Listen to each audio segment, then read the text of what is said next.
How many people here were raised Unitarian Universalist? That's amazing. 3 out of this number, that's pretty good. Well, I always like to kind of get a feel for that. I wasn't raised Unitarian Universalist. I was raised, about 3 seats to the right of Attila the Hun. But I started preaching when I was 15 years old because my mom and my pappy was a singer, and we went to revivals 3-4 nights a week and went to church twice on Sunday, and that was our life. And pappy would come home from the National Gypsum plant. Pappy was a singer, and everybody wanted him to come sing. And we'd go to revivals, and preachers always telling my twin brother we were identical twins and very cute. I know it's hard to believe now, but we were very cute. And pappy would always make us sit on the front row, and preachers would always say, those 2 boys may end up being the next John and Bona Fleming. You're probably thinking, who in the world is that? Well, they were holiness evangelists during the Second Great Awakening in the United States. And you can find a sermon online by Bona Fleming if you want to. It's a recording. I actually looked it up just a year or so ago. I just got to wondering who and where the sermon is really crazy, and it's something to hear. People used to listen to sermons that were an hour long, hour and a half long. Jonathan Edwards preached for almost 2 hours, and he had a sermon called Sinners in the Hands of an Angry God, and people would pass out listening to him, be so scared, afraid. So we live in a different world. Of course, we got the internet now, and everything's 3 seconds long in a meme. So we don't preach for hours, thank goodness. I want to talk a little bit about the risk you take when you ask a Unitarian Universalist to speak. It's a dangerous thing because we have a baseline. I grew up in the Nazarene church. You didn't ask questions. You just followed what you were told. I was ordained in the Christian church, Disciples of Christ. I have a great respect for that tradition. And finally, my thinking evolved to the point where I just didn't feel like I could stay there anymore. So I left the ministry and didn't think I'd ever go back until I ran into the Unitarian Universalist Church in Bloomington. Well, I didn't run into it. My daughter, as a teenager, started going and got me interested. And I said, wow, it's an amazing place. But the one bedrock principle is freedom of the pulpit for the minister. I don't know how many times I went when I was in the DOC tradition, went to ministers' meeting, and they would ask what you're preaching about. And at that time, I was preaching about war and militarism and military spending an awful lot. I still do. And I don't know how many preachers told me, said, well, we couldn't preach about that. We'd lose our job. And then I come into the Unitarian Universalist Church back during the Iraq War and went to a Unitarian Universalist minister meeting and heard the same thing. I said, well, what are you talking about? What do you mean you're going to lose your job because you speak your truth? We have an agreement here. We have freedom of the pulpit and we have freedom of the pews. You don't have to believe anything I say. I don't have a hell to send you to. We don't have any of those things. So Robert Frost said, it's the mark of an educated person. He said man, but we'll say person. It's a mark of an educated person to be able to discuss any subject without losing your temper or your confidence. Now, I'm glad he didn't say certainty, because certainty is the most dangerous thing in the world. But the confidence that you're willing to listen and hear the truth and willing to respond with your own truth. That's what education is all about, the exchange of ideas. So, just a warning that I make no distinction between politics and religion. Jesus was killed for standing against the empire. He wasn't killed because he believed that he was going to heaven. He wasn't killed because of some silly ideas. He was killed because he stood against empire. And all the way down through the way, there have been people who stood against empire. I want to recommend this book to you, Out of the Flames. Anybody read Out of the Flames here? And I didn't know anything about Michael Servetus. He was a young man in the 16th century. At the age of 12, he knew 3 languages. By the age of 15, he knew 5 languages, added Arabic so he could read Arabic, had classical Greek so he could read the New Testament stuff as it came along. I mean, this man was a genius, probably one of the most intelligent brains in the 16th century. And at the age of 19, he wrote a book on the errors of the Trinity. And he was condemned to death for that by the Spanish Inquisition. He changed his name to Michael Villanueva and hid from he ran away because he was going to be executed. He went to several universities in Europe, some of the best, but he couldn't graduate and get a degree because he wouldn't provide a birth certificate. He was the first person to find out that the lungs oxygenate the blood. He's the one who did that. He was a doctor, had no degree, but he was a doctor. Well, he was in exile, hiding out, but he still kept writing tracts all the time. It got too hot for him in Spain and France, so he moved to Geneva, which was the most progressive city in the country, in Europe at that time, but it was ran by John Calvin, who could not say he was a progressive. But he kept writing these tracts, passing them out all over the place. John Calvin had been in college with Michael Servetus. He knew him as Michael Servetus. And he hated his guts because Servetus evidently was just the most likable guy everywhere he went. Everybody loved him. And actually, John Calvin was not a sourpuss all the time. And it shows in his theology. And he was very jealous of Servetus. So Servetus comes to Geneva, where John Calvin is the main voice. And he kept passing out these tracts written by Michael Villanueva, his alias. And John Calvin figured out that Michael Villanueva was Michael Servetus, turned him over to the Inquisition. And Michael Servetus was burned at the stake. It is said that when Servetus was burned at the stake, and they used green wood to give him longer to confess, Servetus cried out, Jesus, Son of the eternal God, have mercy on me. And Calvin is said to have replied, had he only said, Jesus, eternal Son of God, we wouldn't have had to burn him at the stake. Just had the word because that would meant Jesus was coexistent with God from the beginning. In other words, Trinitarian. So this book is one of the most amazing, it's a history book, but it reads like a novel. It's a mystery. And Nancy and Lawrence Goldstone wrote it. It's a wonderful read. I highly recommend it, Out of the Flames. I think every Unitarian Universalist ought to read it. There's a surprise in it that I won't tell you about. And you don't learn it until the end of the book. But Unitarian Universalism has always stood on the cusp between religion and politics. That's just what we do. And preaching, for me, has always been a matter of two things, prophetic and priestly. Priestly in the sense that we comfort the afflicted. Prophetic in the sense that we afflict the comfortable, And, it kind of hurts to be afflicted. I saw Jesus this morning. He's sitting at the end of a ramp, 465, right there at 421, where we come down. He's in a wheelchair. The light was green and traffic was too much for me to stop. I wanted to stop and see Jesus. I wanted to stop. We keep money above our visor to give. People tell me, oh, don't give them that. They'll just buy. I don't care what they do with their money. When Jesus shows up, I'd like to get out and meet him. And I was disappointed that the traffic was too heavy. In the early church, Christian church, there was no orthodoxy, none. There was orthopraxis.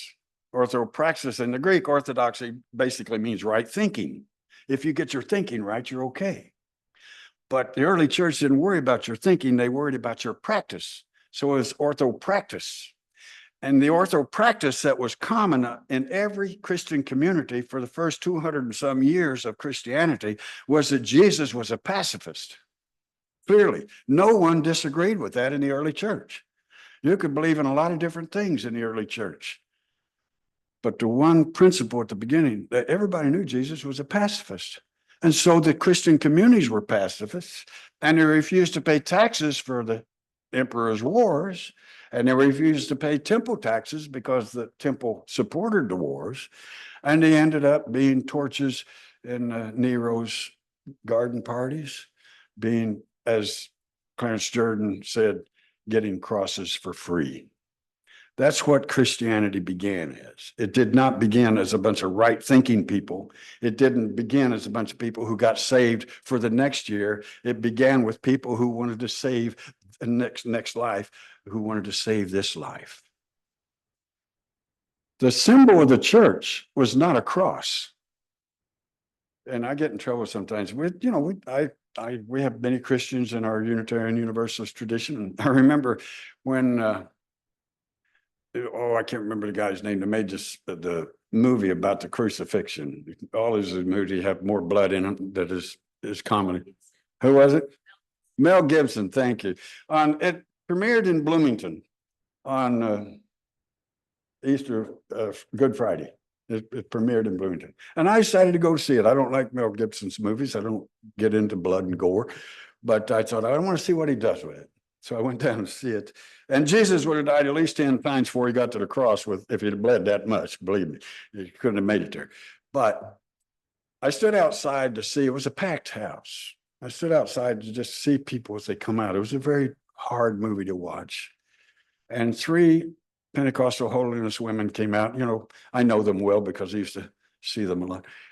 The dress and the hair and everything, and elderly women. And one of them says, "I'm really disappointed." I said, "Well, why?" She said, her partner. She said, he didn't do anything with the resurrection. And she said, "Oh, I'm sure there's going to be a sequel." I loved that reply. But I preached that Sunday on about that movie and about what my feeling about the cross is. Now I think there's a cross. This is a Unitarian emblem. It's a copy of the Rockford, Illinois Unitarian Universalist stained glass window. I was given this by the Terre Haute UUs when I was accredited by the unit, became a UUA minister. And but I have a little difficulty. I want to tell people, I said in that sermon, I said, I'm not saying you can't wear a cross. The original symbol, by the way, was a fish. And because they were feeding people, that was their job. That was that right action, right practice, feed the poor, care for the afflicted. That's what they did. And so I was going into that. And I said, if you do wear a cross, I'm not putting you down for that. But if you happen to meet Jesus, you might want to cover it up for a little bit to see how he feels about it, test him out. I mean, I would be a little concerned myself.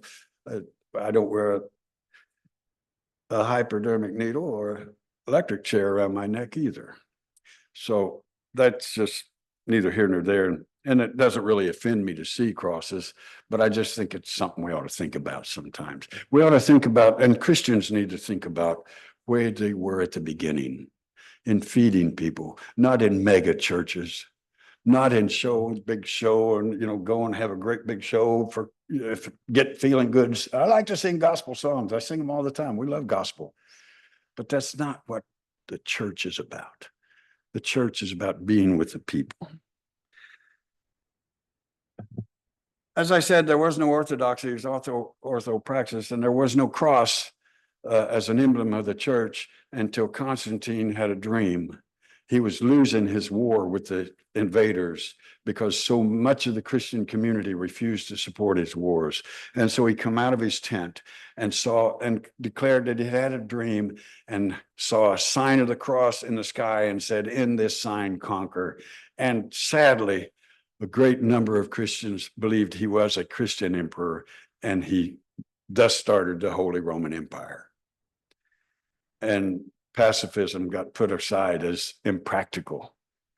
I saw a thing from Reverend Benjamin Kramer on Facebook the other day, as a Christian minister, who said basically what I'm saying today. that Christianity is not about what you believe, it's about what you do. And if we cannot address the issues that come upon us, then we're in trouble. I named my son after Dietrich Bonhoeffer. Last week or 2 weeks ago, I went down to see my old professor who's 95 years old. Is that right? 97, 95. He was the guy who saved my life because I was going to be the next great preacher evangelist. That's what I went to college for. My mom made us go to college to keep us from being drafted. She already had one son in Vietnam, two other sons in the military, and her baby twin boys she didn't want to give to the military. So she said, you got to go to college as a ministerial student because that's the only deferment they never take away. Ministerial students are never deferment.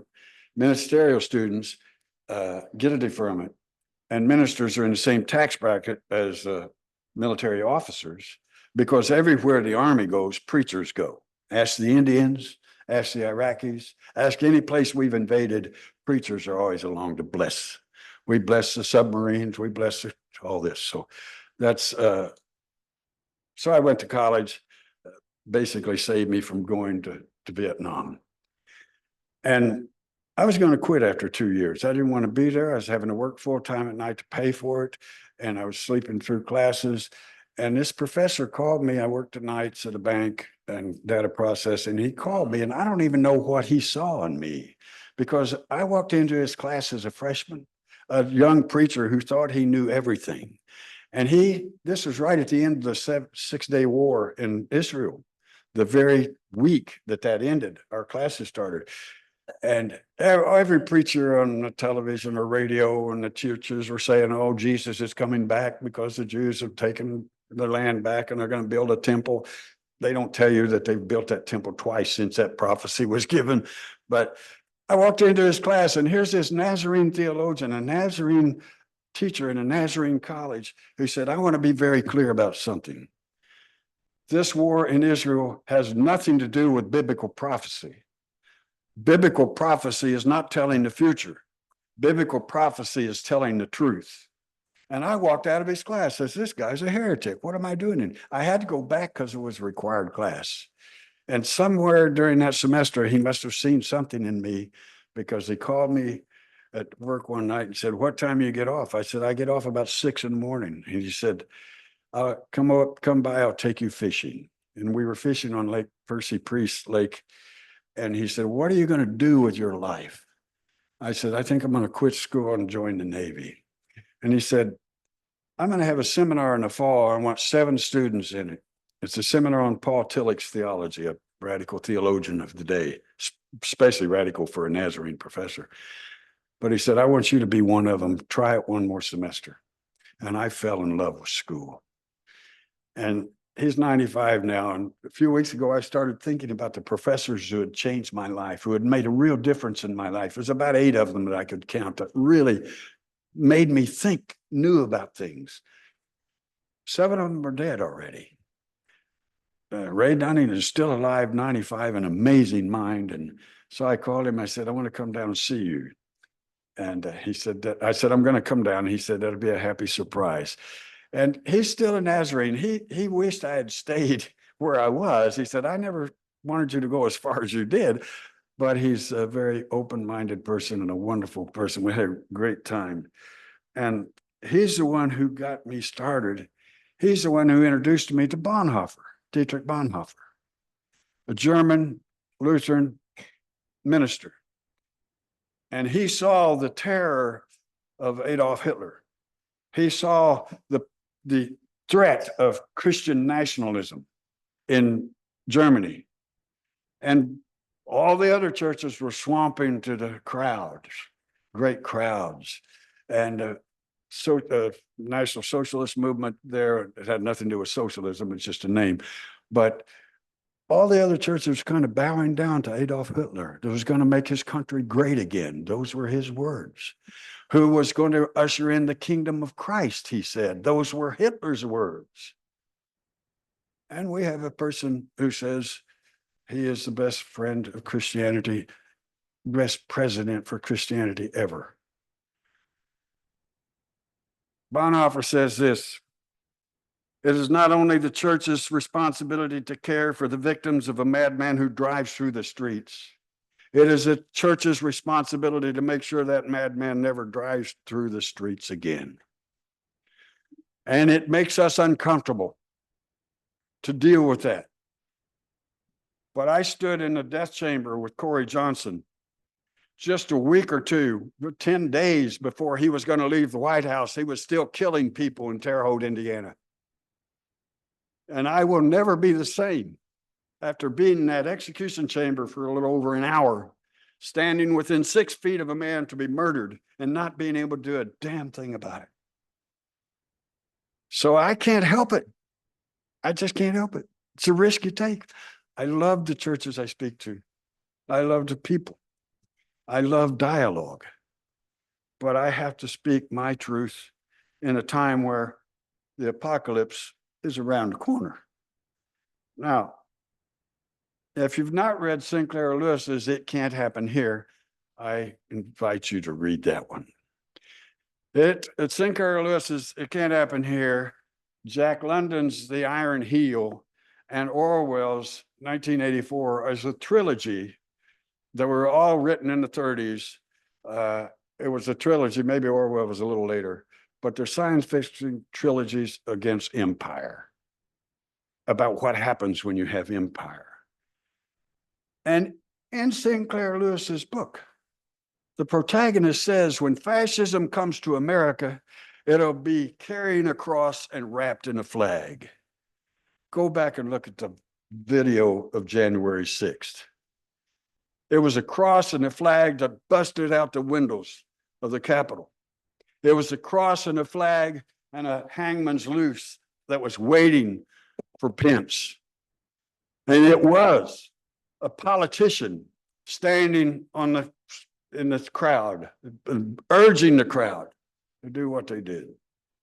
The same politician had marched into Washington Square with the Bible. It was upside down. He didn't notice that. Marched into Washington Square with a book he had never read and can't quote a single verse from it, even though he calls it his favorite book. It is the same old play. And it is apocalyptic. Apocalyptic in the sense that it can make major shifts in the way we live, in the way we act, in the way our nation goes. Resistance to empire is at the heart of the gospel, the Christian gospel. And whenever a person clearly says what they want to be, a dictator, for the first day, he says, clearly says what he wants to be, then it's my responsibility as a human being, but even more so as a minister, to warn the nation about that. And to not do so, I wouldn't be able to sleep at night.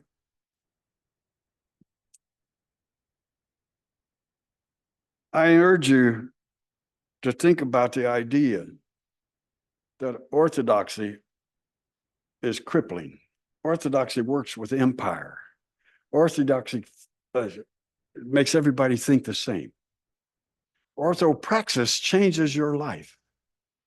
And it's changed my life so many times in jails and prisons, on the streets where Jesus comes. And he comes again and again and again. I really believe that we, as the Unitarian Universalist community, have a responsibility to speak the truth as we see it. And I think we cannot allow, we cannot get too upset when we are so comfortable and all of a sudden we're afflicted. You know what I mean? I'm comfortable. I'm not hungry. The only time I'm hungry is when I'm fasting, which I've done in prison. That's a wonderful place to fast. But we have all that we need. And we need to understand that our calling as Unitarian Universalists, and I don't identify as Christian anymore because it carries so much baggage. Every time I say it, I have to unpack all that baggage and explain it. I am a Unitarian Universalist. I'm just a human being. But I believe that we have a responsibility as a community to speak the truth to power again and again and again. Power may not listen, but people do. Power may not change, but people do. And I believe that each of us have the opportunity to do that every day. You see Jesus every day, whether you recognize him or not, or the Buddha or whatever other sacred person you can think of. I really believe that the Dalai Lama was right a few months ago when he said, Western women and children will save democracy. I believe that. I really do. And I'm not hopeless at all. I'm not fearful at all. I'm encouraged that people are waking up all over this country. And I believe that we can create a new day for our children and our grandchildren. And I think it's time to do it now. I really appreciate the opportunity to be here. And as I said, freedom of the pulpit, also freedom of the pews. And I would take any questions you have right now and respond to them as brief as we can be, because I don't want to wear you out. Dialogue is what we need. And when we're afraid to talk about religion and we're afraid to talk about politics, well, we're going to talk about baseball. All right, I like baseball. I like all kinds of sports. I like golf, for crying out loud. But when it comes down to what really matters to us, we need to be open and honest and share our beliefs and not be afraid of disagreeing. You know, it's an honor to be here. Thank you very much. I really encourage you to read Out of the Flames, because Michael Servetus is the father of Unitarianism. And I think we should know what he had to say and how he lived his life and how he ended his life. Blessed be.